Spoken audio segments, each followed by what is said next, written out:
தெய்வ சன்னதியில் வந்து பார்த்தீங்கன்னா ஜவ்வாது சம்பந்தப்பட்ட நறுமணம் கமலம் கூடிய ஒரு சில விஷயங்களை வந்து அந்த விக்கிரகத்துக்கு வந்து எந்த நேரமும் சதா நேரமும் இருந்துகிட்டு இருக்குது அப்படிங்கிறத உண்மை.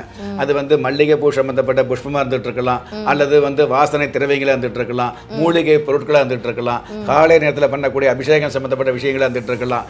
இத்தனை விஷயங்களில் வந்து எந்த நேரமுமே அந்த தெய்வம் நறுமணத்தோடு இருக்கக்கூடிய அமைப்பை கொடுத்துக்கிட்டு இருக்குது அப்படிங்கிறத உண்மை.